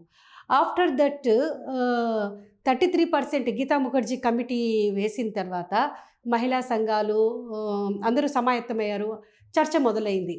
ఆ తర్వాత మన తెలుగు రాష్ట్రాల్లో తీసుకున్నట్లయితే మద్యపాన నిషేధం, సారా ఉద్యమం ఇవన్నీ స్టార్ట్ అయినాయి. గతంలో ఒక కేబినెట్లో ఒకే ఒక మహిళా మంత్రి ఉండేవారు. ఆ మహిళా మంత్రి కూడా ఉంటే ఉమెన్ అండ్ వెల్ఫేర్ డిపార్ట్మెంట్లో ఆ శాఖకు ఓకే నామకే వాస్తే ఆ ఒక మహిళ కూడా వీళ్ళ చుట్టూ తిరుగుతూ ఉండేవాళ్ళు, బిక్కు బిక్కు బిక్కు బిక్కుమని. ఆ తర్వాత రాజకీయాలు ఎన్టీ రామారావు గారు వచ్చాక మహిళలకు ఆస్తి హక్కు ఇవ్వడము, మహిళలకు విద్యా అవకాశాలు, అన్నిట్లోనూ మహిళల ప్రాతినిధ్యం పెంచుకుంటూ యూనివర్సిటీస్ పెట్టడం, మహిళా యూనివర్సిటీ. ఆ మహిళా యూనివర్సిటీలో నేను కూడా చదువుకున్నాను. ఆ మహిళా యూనివర్సిటీ లేకపోతే డిగ్రీకే స్టాప్ అయిపోయేది. ఒక్కొక్కసారి కోపం వస్తే ఎన్టీఆర్ మీద కోపడుతున్నారు. ఎన్టీ రామారావు యూనివర్సిటీ పెట్టడం వల్ల నువ్వు ఉన్నత చదువులు చదువుకొని మమ్మల్ని క్వశ్చన్ చేస్తున్నావు అని ఆట పట్టిస్తుంటారు నన్ను. సో ఆ మహానుభావుడు ఏర్పాటు చేసిన యూనివర్సిటీలో చదువుకోవడం మూలాన మహిళలు ఎక్కువ ఉన్నత విద్యావంతులయ్యి ముందుకు వస్తున్నారు. ఆ తర్వాత రాజశేఖర రెడ్డి గారు సీఎం అయ్యాక మొదటిసారి 5 మందికి మహిళలకి మంత్రివర్గంలో తీసుకోవడం జరిగింది. అసలు మంత్రివర్గంలోకి తీసుకోవాలి అంటే ఒక ఎమ్మెల్యేగా టికెట్ ఇవ్వాలి కదా. ఎస్, చెప్తున్నాను అదే. ఇలా ఇలా ఇలా పరంపర వచ్చింది. అయితే వీళ్ళని ఇప్పటి వరకు ఎవరైతే మంత్రులుగా పనిచేశారో వాళ్ళ నేపథ్యం అంతా కుటుంబ వారసత్వ రాజకీయాలు. ఇందాక ఫస్ట్ పాయింట్ చెప్పినట్టు ఎస్సీ ఎస్టీ రిజర్వేషన్స్లో వచ్చిన వాళ్ళే స్వతహాగా కష్టపడి రాజకీయాలు నిలదొక్కడం కరడుగట్టిన మగవారికి, మహాబలులకి, బాహుబలులకే చుక్కలు కనిపిస్తాయి. ఎందుకంటే రాజకీయాలు డబ్బుతో ముడిపడి ఉంటుంది. ఆడవాళ్ళకి ఆర్థిక స్వాతంత్రం ఎంతవరకు ఉంది? ఇంట్లో ప్రాపర్టీ ఉన్నా కూడా ఆడవాళ్ళని నమ్మి ప్రాపర్టీ పెట్టే వాళ్ళు ఎంతమంది ఉంటారు? రాజకీయ నాయకులు అంటే మొత్తం పెన్ పవర్ వాళ్ళకే ఉంటుంది, ఇంట్లో డెసిషన్ మేకింగ్ కూడా వాళ్ళకే ఉంటుంది. ఆడవాళ్ళంటే భర్తనో, తండ్రినో, కొడుకునో వాళ్ళ మీద ఆధారపడి ఉండాలి. అన్నం మీదనో, తమ్ముడి మీదనో, లేదా మావయ్య గారి మీదనో ఆధారపడి ఉండాలి. ఇక్కడ ఆర్థిక శక్తి ఫస్ట్ లేదు. ఇంకొకటి, మగవాడికి ఒకటే రాజకీయం ఉంటుంది, ఫుల్ టైం 24/7 దాంట్లో దానికి టైం కేటాయించగలరు. ఆడవాళ్ళకి కుటుంబం చూసుకోవాలి, ఇన్ కేస్ ఆమెకు పిల్లలు ఉంటే పిల్లలు చూసుకోవాలి, తర్వాత ఆరోగ్యం కూడా చూసుకోవాలి. ఒక 40 years దాటిందంటే ఆడవాళ్ళకి సమస్యలు, ఆరోగ్య సమస్యలు స్టార్ట్ అవుతుంది. ఇవన్నీ చూసుకొని కూడా మహాతల్లులు రాజకీయాల్లోకి రాణిస్తున్నారంటే గొప్ప విషయం. అయితే ఇప్పుడు ట్రెండ్ మారింది. చదువుకొని రాజకీయాల్లో వచ్చే వాళ్ళ సంఖ్య పెరుగుతుంది. ఇది చాలా శుభ పరిణామం.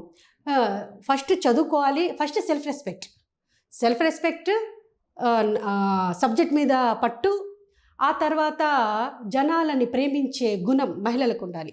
ఎవరిని ద్వేషించకూడదు, ఆర్థిక అసమర్థతలు చూపించకూడదు, అంతరాలు అవి లేకుండా ఎవరితోనైనా ఈక్వల్గా ఉండాలి, ఈక్వల్గా మాట్లాడాలి. సమస్య ఏంటి, పరిష్కారం ఏంటి? 77 ఏళ్ల స్వాతంత్ర్యంలో ఏ సమస్య ఏంటి, గతంలో దీని పరిణామాలేంటి, ప్రస్తుతం దీని మూలాలేంటి, ప్రస్తుతం ఈ సమస్య ఏ విధంగా ఉంది, దీనికి పరిష్కార మార్గాలేంటి, ఈ పరిష్కారానికి మనం తీసుకోవాల్సిన ప్రశ్నించే గొంతుకకి కరెక్ట్ రెస్పెక్ట్, గౌరవం లభిస్తుందా? ఇక్కడ ఉండదు. ప్రశ్నించే గొంతుకకి ఎప్పుడు ఉండదు. ఆడవాళ్ళు అక్కడే తెలుసుకోవాల్సింది ఏంటంటే, ఎవరైతే ప్రశ్నిస్తారో, పవన్ కళ్యాణ్ అయితే నడుస్తుంది, ఆయన ప్రశ్నిస్తూ తిరుగుతాడు, ఆయనకి నడిచింది. ఆడవాళ్ళకి నడవదండి అట్లాగా. ఎందుకంటే ఏ మహిళ అయితే ప్రశ్నిస్తుందో వాళ్ళని పక్కకు తోసేస్తూ ఉంటారు, పక్కన పెడుతూ ఉంటారు. ఎందుకంటే రాజకీయాలలో కుక్కిన పెళ్ళ లేకపోతే గుంగి గుడియా లాంటి వాళ్ళు కావాలి. ఒక ఇందిరాగాంధీ గారికే నడిచింది ఉక్కు మహిళ. జయలలిత గారు కూడా, జయలలిత వస్తున్నాను సెంట్రల్ నుంచి, ఇందిరాగాంధీ గారు తర్వాత జయలలిత, కొంతకాలము మన మాయావతి, మమతా బెనర్జీ గారు, ఇంతవరకు. ఇప్పుడు లేటెస్ట్గా తీసుకుంటే కంగనా రనౌత్ కూడా, ఇంకా తెలుగు జయా బచ్చన్, వీళ్ళంతా ఉన్నారు. ఆ తర్వాత రోజా కూడా గట్టిగానే మాట్లాడి, సరే అది గుడ్డా బ్యాడ్ అనేది పక్కన పెడితే అట్లీస్ట్ ఒక మాట్లాడటము, ప్రశ్నించడం అనేది జరుగుతుంది. అయితే చదువుకున్న వాళ్ళు ఆల్మోస్ట్ రాజకీయాలు రావడం వలన కొద్దిగా ఇప్పుడు ప్రక్షాళన మొదలైంది. ఇంకొకటి ఏంటంటే, ఈ దఫా రిజర్వేషన్ బిల్లు అమలవుతుంది కాబట్టి మీకు 33% మనం చట్టసభల్లో చూడొచ్చు. షేక్ హసీనా గారు, మీ అభ్యాసం అంతా తిరుమల తిరుపతి దేవస్థానం స్కూల్స్లో కానీ, కాలేజెస్ కానీ, యూనివర్సిటీలో కానీ నడిచింది. మీ ప్రేయర్ సాంగ్స్ అప్పుడు ఎలా ఉండింది టిటిడి స్కూల్స్లో? ప్రేయర్ సాంగ్ కమలా కూర్చోచ్చు, వెంకటేశ్వర స్వామికి ఎలా సుప్రభాతంలో మేలుకొల్పుతారో అదే సేమ్. కమలా కూర్చో చూచుక కుంకుమతో నియతారుని తాతుల నీలతను, కమలాయ చలోచన లోకపతే విజయీ భవ వెంకటశైలపతే, అదే ఉండేది. మాకు విద్య అంటే ఏంటి, మామూలుగా ఇస్లాంలో జిహాద్ అంటారు. జిహాద్ అంటే అర్థమే మార్చేస్తారు. జిహాద్ అంటే విద్యార్థి, విద్యని అభ్యసించేవాడిని విద్యార్థి అంటారు. విద్యని అర్థించేవాడిని విద్యార్థి అని అంటారు. విద్యని అభ్యసించేటప్పుడు ఏ విద్యా సంస్థలో అభ్యసిస్తామో ఆ విద్యా సంస్థకి గౌరవిస్తూ అందరితో పాటు మనం కూడా ఒకరు, ఆ విధంగా మనం సుప్రభాతం అని పాడేవాళ్ళం మేము. అందులో తప్పేముంది? నేను ముందే చెప్పాను ఇంటి వరకే నా ధర్మం, ఈ ఇల్లు దాటాక దేశం. చాలా సూపర్. అంటే ఒక షేక్ హసీనా గారు ఆ పేరు చూసినప్పుడు ఆ ఫీలింగ్, తర్వాత మీ ప్రొఫైల్ చూసినప్పుడు మీ వివిధ రంగాల్లో జర్నలిస్ట్ గాను, లేకపోతే రైటర్ గాను, లేకపోతే ఒక ఫ్యాకల్టీ గాను, ఒక అధ్యాపకురాలుగా. ఇందాక మన ధర్మం గురించి మాట్లాడుకున్నాం. కొంతమంది స్వార్థ ప్రయోజనాల వల్ల వాళ్ళ ఉనికి చాటుకోవడం, వాళ్ళ అవసరాల కోసం మతాన్ని మార్కెటింగ్ చేసి పడేస్తున్నారు. హిందూ ధర్మంలో చాలా గొప్ప ధర్మం అని ఇందాక కూడా చెప్పాను. ధర్మాలు ఎప్పుడు గొప్పవే, దాన్ని చూసే విధానంలోనే, అది అర్థం చేసుకోవడంలోనే ఉంటుంది. మీరు అది అర్థం చేసుకోవడానికి ఈ జీవితం, ఈ జన్మ సరిపోదు. సూపర్. సో ఇంకొకటి శ్లోకాస్ అనేసి ఇందాక మీరు అడిగారు నన్ను. వాటప్పుడు ఇప్పుడు మేము చదువుకునేటప్పుడు జ్ఞానానంద మయం దేవం నిర్మలా స్ఫటికా కృతం ఆధారం సర్వ విద్యానం హయగ్రీవ ఉపాస్మహే, అది విద్యకు సంబంధించింది. సరస్వతి నమస్తే. సరస్వతి నమస్తుభ్యం వరదే కామరూపిణి విద్యారంభం కరిష్వామి సిద్ధద్భవతు మే సదా పద్మపత్ర విశాలాక్షి పద్మకేశ్వర అని నిత్యం పద్మలయాం దేవి సమపాత సరస్వతి భగవతి నిశేష జజపహ. తప్పులంటే క్షమించాలి, ఎప్పుడో నేర్చుకునేది కదా. సో ఇవన్నీ ఏంటి, చదువుల తల్లి గురించి చెప్పారు. చదువుతున్న దాంట్లో తప్పేంటి నాకు అర్థం కాదు. ఇది చదవాలి, ఇది చదవకూడదు అని భారత రాజ్యాంగం చెప్పిందా? మీ యొక్క ప్రాథమిక హక్కు విద్యా హక్కు. అది విద్య అనేది విజ్ఞానం కోసం విద్య. మీరు భగవద్గీత చదవచ్చు, ఖురాన్ చదవచ్చు. ఇంకొక విషయం, తిరుపతిలో హిందువులు రంజాన్ మాసం వస్తుంది, రోజా ఉంటారు. ఇంకోటి మసీదులో అజాం వస్తే అరే అజా వచ్చింది లేరా లే పొద్దులేపింది అంటారు. మా ఇండ్లలో సుప్రభాతం అగయ ఉఠో అంటారు. అంటే అంత సామరస్యం, ఇది వేరు అది వేరు అని కాదు, అందరూ కలిసికట్టుగా నివసించే వాళ్ళము, కలిసికట్టుగా ఉండేవాళ్ళం. కాబట్టి మాకు ఇలాంటివి ఏమీ ఉండేది కాదు.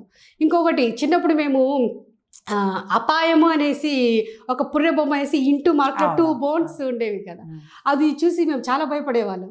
అప్పుడు ఏంటంటే కొంతమంది జై బజరంగ బలి అనేసి వెళ్ళిపోయేవాళ్ళు, అది చూసుకుంటూ ఉండి.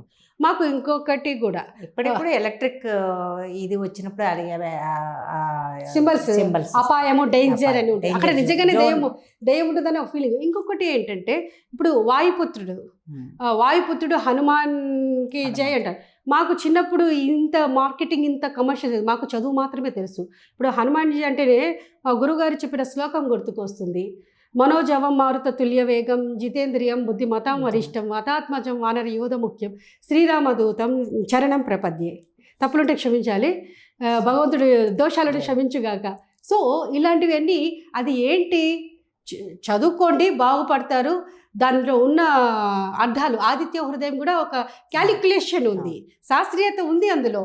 ఇప్పుడు మీకు టెంపుల్ అంటేనే శాస్త్రీయత, ఒక దేవాలయం అన్నా, ఒక మాస్క్ అన్నా అందులో ఒక శాస్త్రీయత ఉంటుంది.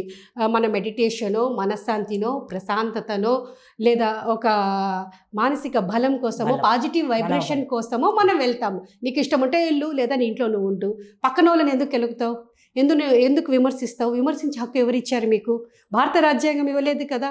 కాబట్టి అలా ఎవరైనా విమర్శిస్తే ఇమీడియట్లీ వాళ్ళని అరెస్ట్ చేసి పోలీస్ స్టేషన్లో వేసేయాలమ్మా. హసీనా గారు, ఇప్పుడు మీరు చాలామంది ఆటోబయోగ్రఫీలు రాస్తూ ఉంటారు. ఒక షేక్ హసీనా అని పిలవడము, మా ఆటోబయోగ్రఫీ మీరు రాయండి అని మీకు ఆ బాధ్యత అప్పచెప్పడము, ఇలా ఒక సెన్సిటివ్ ఇష్యూని ఎలా ఫేస్ చేశారు మీరు? నేను పాకిస్తాన్ నుంచి రాలేదు, ఆఫ్ఘనిస్తాన్ నుంచి రాలేదు. నేను తిరుపతిలో శ్రీ వెంకటేశ్వర స్వామి పాదాల చెంత కొండ ప్రాంతంలో, ఆ దిగువ ప్రాంతంలో పుట్టి పెరిగిన మనిషిని నేను. చిత్తూరు జిల్లా, రాయలసీమ, ఉమ్మడి ఆంధ్రప్రదేశ్. ప్రస్తుతం నేను 2 దశాబ్దాల పైనుండే హైదరాబాద్ నగరంలో ఉంటున్నా. కాబట్టి నేను అందరికీ పరిచయిస్తున్నాను. నా అదృష్టం, రియలీ ఐఎమ్ బ్లెస్డ్ ఉమెన్. ఎందుకంటే నాకు అన్నీ ఈటీవీలో వర్క్ చేసేటప్పుడు, TV5లో వర్క్ చేసేటప్పుడు, జీ నెట్వర్క్, ఆంధ్రభూమి, ఎక్కడైనా కూడా నన్ను చాలా సగౌరవంగా చూసుకున్నారు. చాలా సంతోషం. ఇంకోటి ఏంటంటే మనం దగ్గర ఉన్న స్కిల్ని మనం ఎలా డెవలప్ చేసుకోవాలి. కొంతమంది ఇంగ్లీష్ రాదు, తెలుగు అసలే రాదు, వాళ్ళు ఏదో సాధించాలి అని సామాజిక వర్గాల నేపథ్యంలో ఏదో పావులు కదుపుతున్నారు. అది కాదు, మనలో ఉన్న స్కిల్ని మనం ఎలా డెవలప్ చేసుకోవాలి. నాకు రాయడం బాగొచ్చు, రాయిపించుకుంటున్నారు వాళ్ళు. నేను రాసేటప్పుడు కూడా ఏది డిమాండ్ చేయను, నాకు అంత డబ్బులు కావాలి, ఇంత ఇది కావాలి. మీరేం కోరుకుంటున్నారు నా నుంచి, అమ్మ మీకు ఎంత చార్జ్ చేయాలి అంటే as your wish, first work చేద్దామంటా నేను, ఫస్ట్ పని చేస్తా, ఎంత పే చేయాలో సగౌరవంగా పే చేయండి అంటే. నేను గుత్తా వాళ్ళది రాసా, వాసిరెడ్డి వాళ్ళది రాసా, కోయలమూడి వాళ్ళది రాశాను, వీరపనేని వాళ్ళది రాశాను, తర్వాత వచ్చేసి వీళ్ళందరూ పేరు పొందిన చౌదరి కుటుంబాలకు సంబంధించి, తర్వాత రెడ్డిస్లో చామల వారిది రాశాను, నల్గొండ జిల్లా కొండవీటి గురునాథ్ రెడ్డి గారి వారిది రాశాను, బ్రాహ్మణులలో కూడా రాశాను, చిరవూరి వాళ్ళది రాశాను, అయ్యదేవర వాళ్ళది రాశాను. సో ఇలా నేను రాసిన పుస్తకాలు మాత్రం ఒక 20 ఉంటాయి. గోస్ట్ రైటర్గా ఒక 20 పుస్తకాల దాకా రాసి ఉంటాను. సో మా హోస్ట్ అది సరస్వతి, ఇంకా మీ భాషలో చెప్పాలంటే సరస్వతి కటాక్షం కాబట్టి రాయగలిగాను.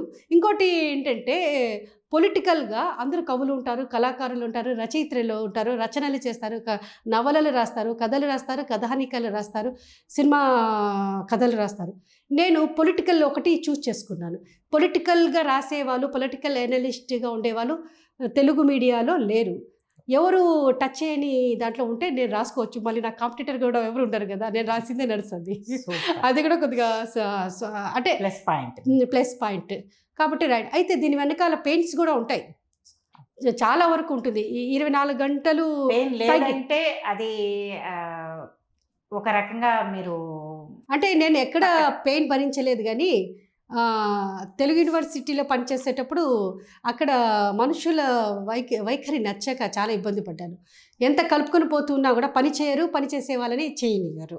అదొకటి నేను అంటే ఇంకోటి అది ఎందుకు చెప్తున్నా అంటే ప్రభుత్వ సంస్థల్లో ఎక్కడ తప్పు జరుగుతుంది, ప్రభుత్వ యంత్రాంగం ఎక్కడ సమాయత్తం అవ్వాలి చూసుకుంటే, రాజకీయాలు కానీ ప్రభుత్వాలు కానీ, ఇది ఇంపార్టెంట్ పాయింట్. ఇప్పుడు ప్రతి 5 ఏళ్ళకి ఒక ప్రభుత్వం మారుతూ ఉంటుంది, లేదా వాళ్ళని ఇంకొక దఫా ప్రభుత్వంలో రావచ్చు, ఏదైనా కావచ్చు. కానీ ప్రజలకు సంబంధించిన ఎజెండా ఒకటే ఉండాలి. ప్రభుత్వ యంత్రాంగంలో పనిచేసే వాళ్ళు బ్యూరోక్రాట్స్ వాళ్ళు ఒక్కసారి ఉద్యోగం వచ్చిందంటే రిటైర్ అయ్యే వరకు అదే ఉద్యోగంలో ఉంటారు. కాబట్టి వాళ్ళు కొంచెం గనక కాన్సన్ట్రేషన్గా చేస్తే, టైట్ చేస్తే వ్యవస్థ సూపర్గా ఉంటుంది. ఆ ప్రభుత్వాలకు కూడా మంచి పేరు వస్తుంది.